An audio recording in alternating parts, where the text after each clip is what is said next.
The biggest party of the summer is right around the corner, and what do I think should happen? An excellent question. So how about a quick micro-booking rundown of the entire suspected card? I know, you're so lucky. I'm Adam from WrestleTalk, and here's my fantasy booking of WWE SummerSlam 2023. Jey Uso versus Roman Reigns. Now, if we're talking fantasy booking scenarios, and of course our decision would be to have Jey dethrone Roman and end his 1,000-plus day reign and take over as the new tribal chief. So why am I about to suggest a complete opposite? Is it because I'm a massive pessimist? Perhaps. Is it because WWE have literally programmed me to never, ever, ever expect Roman Reigns to lose his title? Double, perhaps. Regardless of those reasons, I, like most others, expect a Roman retention at SummerSlam. However, I most certainly do not expect that to be the end of this little story au contraire. Instead, I suggest we have this straightforward singles encounter be the appetizer to a much more intense and brutal I Quit match at the following month's Payback. Not only does that bad blood in the bloodline call for a stipulation of some sort, but it would also be an excellent callback to the last time Roman and Jey stood toe-to-toe at Hell in a Cell 2020. You see, that Hell in a Cell match saw the true beginning of the bloodline. Also, the fact that Payback is where Roman won the title in the first place would be a very fitting way to conclude the entire thing after SummerSlam, or at least conclude the Jey Uso portion of the story, as we all know Roman is carrying his baby all the way to Cody at WrestleMania 40. Hopefully we get at least some more legs out of this feud past a one and done, a 1D, if you will, because Jey Uso deserves at least 2 more main events, that's for damn sure. Shayna Baszler versus Ronda Rousey, moving from one excellently woven tale to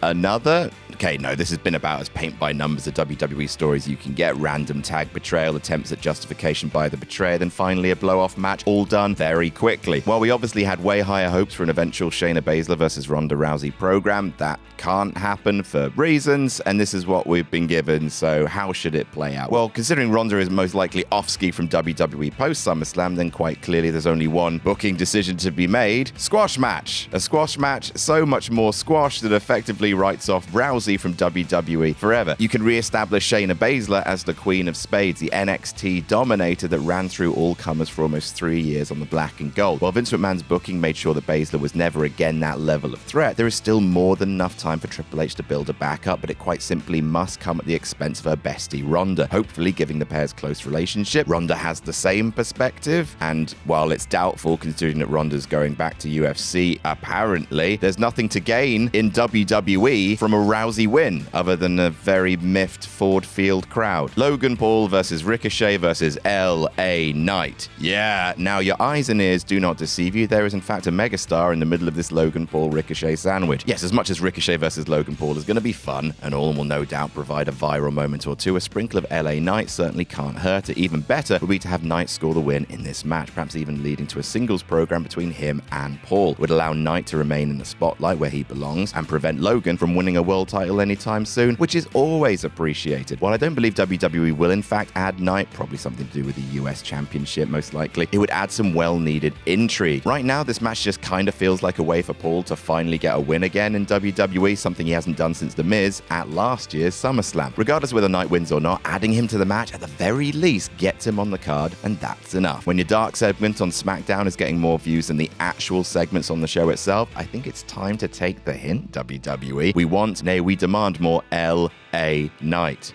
Yeah. Asuka versus Bianca Belair versus Charlotte Flair. No, Charlotte Flair, don't win this match. I know it's never smart to bet against the Queen in title matches, but please, just no. And for that matter, I'm going to say a big old nope to Belair winning as well. And yes, I'm enjoying this little edge she's added to her character, but it's also far too soon for her to be champion again after holding it for over a year just recently. Having her as the chaser has been wildly refreshing, and it needs to stay that way. So yes, Asuka should retain, not only because she's barely had the title for a cup of coffee yet, but because she needs to remain champ until WWE are ready for Io Sky to cash in on her. Now, as we've already seen, Io is hovering around. She's already attempted to cash in, and we could have this happen again at SummerSlam, but again, I don't think it's quite the right time to pull the trigger on that just yet. There are more legs in not only Asuka's current title reign, but also the brewing dissension between Bayley and Io. Dissension I feel must lead to a blow-off match between those two before Asuka and Io get to lock up. So whether Bayley accidentally screws up Io's cash in at SummerSlam or purposely stands in the way and breaks up Damage Control for good, that chap chapter should be tackled first, and then Io and Asuka can get around to blowing our collective socks off. Becky Lynch versus Trish Stratus. Earlier in the year, when Trish Stratus versus Becky Lynch at SummerSlam was first being reported to be a possibility, I assumed it would be one and done. I mean, Trish had just been retired from full-time competition for almost 2 decades, so surely not. So color me surprised when the Hall of Famer went on to have one of the best female heel runs in recent WWE history. Quite simply, we have been spoilt by Trish's return and her feud with Lynch. However, one must assume this ride will eventually come to an end, and SummerSlam seems likely to be that point. Between Becky's absence at the beginning of the feud to their inclusion in the Money in the Bank ladder match, WWE have done well to prevent the program from getting stale, but this should end on August 5th, and it should end with Becky Lynch coming out on top. One would assume Stratus will be away soon enough, so there's little value in her winning, especially when WWE has its next massive women's program just waiting there to be capitalized on, that being the already teased Rhea Ripley versus Becky Lynch. Yes, please. That is a bona fide moneymaker, so much so that WWE may attempt to hold off on it until a Survivor Series or a WrestleMania. Regardless, there's only one path to that point for Lynch, and it's through Trish. Gunther versus Drew McIntyre.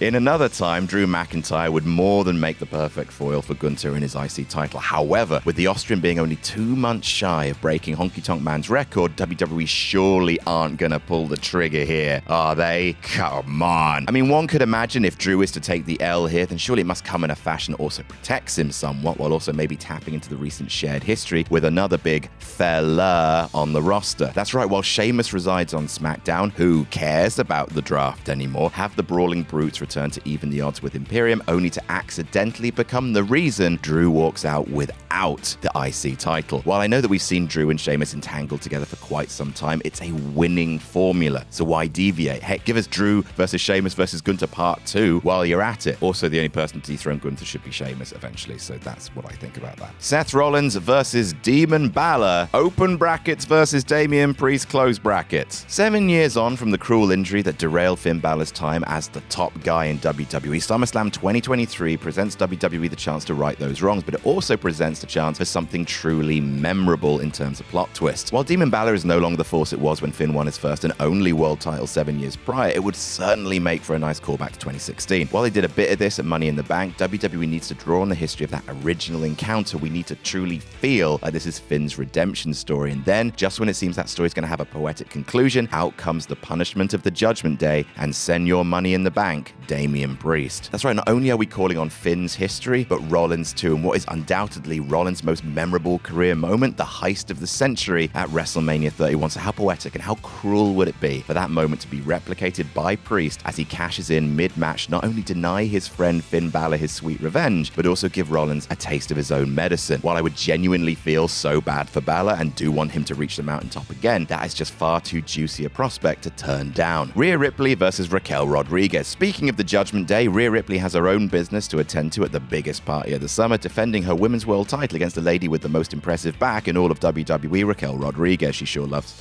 flexing that back. After not doing a whole lot since winning the title at WrestleMania 39, it would be a lovely change of pace to see Ripley meet a stern test with Rodriguez, someone who importantly can match Ripley in the size and power department, something a very small few can do in WWE. However, despite the physical attributes painting an even matchup, approximately nobody expects Ripley to drop her title just yet, especially to someone who has their own business to attend to in the tag division. A division that needs some care and attention, not a champion who's preoccupied with singles titles, please. So yeah, quite simply, Rhea will win, Raquel will be sad, Rhea will move on to Becky Lynch. Enough said. Although, let's give Raquel a good showing, not a Natalia showing, please. And finally, Cody Rhodes versus Brock Lesnar, dog collar match. For months now, Cody Rhodes has been intent on solving this Brock Lesnar problem of his so he can get on with that never-ending story. Well, overcoming a problem is rather tricky when your problem is only actually standing in front of you a fraction of the time. So what's the one match type that could ensure that Brock Lesnar stays close by to Cody Rhodes? And no, I'm not talking about those classic WWE type solutions that involve a cage of some sort. This is Cody Rhodes. We need to make this old school, bloody, NWA era. It's a dog collar match. A long, physical, and definitive win over the Beast will get Cody even more over than he already is and would provide visual proof of that all-important adversity that many have called on him to go through before finishing his story. Also, for WWE as a whole, a high-profile dog collar match would help rehabilitate the match type in the company, as it's truly an effective way to wrap up intense blood feuds. Just look at AEW. Two of their best matches in the company's history have involved dog collars. Can't have AEW getting one over on you now, can you, WWE? You also can't have the only dog collar match of the 21st century in your company take place on the extinct NXT UK. Making matters worse, that April 2022 match between Eddie Dennis and Wild Boar was only the third of its kind in company history. Come on, WWE, throw Cody a bone, give us dog collars, and give us blood. And that's our list. What would you like to see at SummerSlam? Maybe an LA Knight versus Austin Theory? Let us know in the comments. And if you want to check out last week's version of this list, which is running down the 5 best and 5 worst booking decisions at Money in the Bank, you can hear a little bit of that right now. Balance, I'm Adam from WrestleTalk, and here are the 5 best and 5 worst decisions made at Money in the Bank. Best number 1,